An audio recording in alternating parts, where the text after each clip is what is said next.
All right, now that you saw my first review on Austin's vlog, let me go to my alter ego, my real day job, which is an audiologist. That's right, I actually go by Dr. Jenna. Why is it still going? What is happening?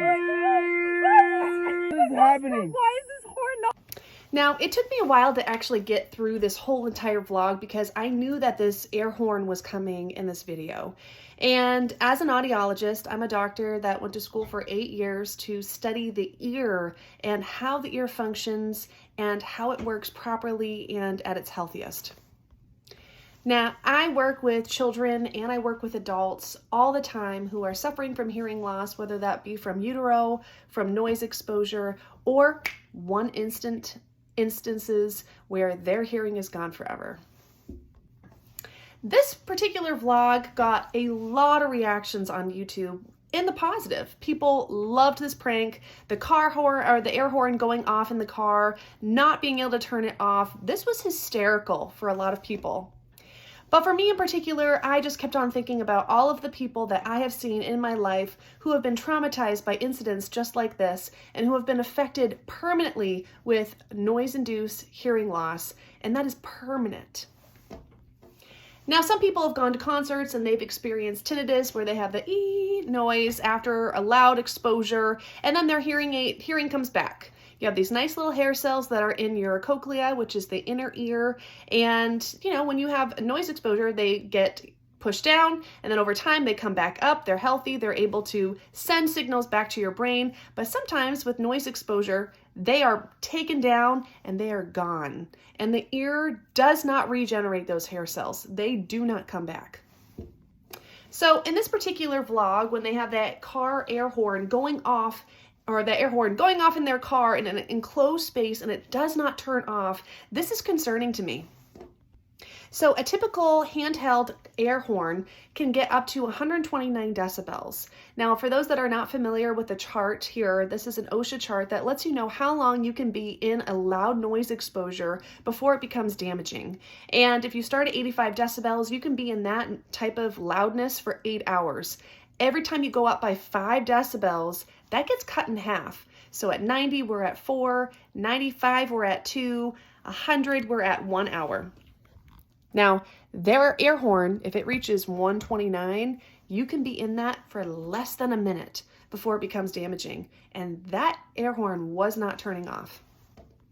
There's even a moment where Malik tries to cap it, and you can still hear the noise from the air. That thing is loud. Now, I've heard a lot recently that Noah and Lance went on live and they were talking about how hearing loss has affected them, not only musically, being able to stay on pitch, to be able to sing properly, to be able to kind of stay in rhythm with all the other instruments. It's very important. But when you just look even beyond that, being able to socialize, being able to answer questions, to be able to engage with people, hearing is a huge critical thing, and it does not affect only older people. People think, oh, this is going to hit me later in life. That is not true. For me, this video really triggered one incident when I met a young boy. He was 15 years old, had just gone out hunting with his dad over a week break. And when he came into my office, he says, I really can't hear after I went hunting. My dad shot, whatever he did right near me. And since then, I cannot hear out of one of my ears at all. And for those that are not familiar with how an audiogram works or how the ear works, the cochlea is like a little snail, and it starts at like a bottom of piano, bass, goes all the way up to these high frequency tones. And usually those high tones get hit first whenever they are exposed to noise. So those are the ones that are first to go. They're also the most crucial for understanding consonants and diction in speech. So when he came into my office and I tested him, he had no hearing in those high pitches. It was so profound that he was going to be needed to be fit with hearing aids pretty much immediately to help him get back onto track for school and for everyday living. Like, he had a permanent hearing loss, and that was one gunshot. Now, I mention this because I know that a lot of content creators have used air horns as a prank and they think it's funny. And for most of the common eye, not thinking about the ears, it is and it can be very funny. But thinking about it more in a medical standpoint, knowing that they've exposed a lot of people, because this prank is done a lot of times, it can be very damaging. And all it takes is one instance where that goes off wrong, and that is damage done for the rest of your life. And it can be very traumatizing. So here is my PSA.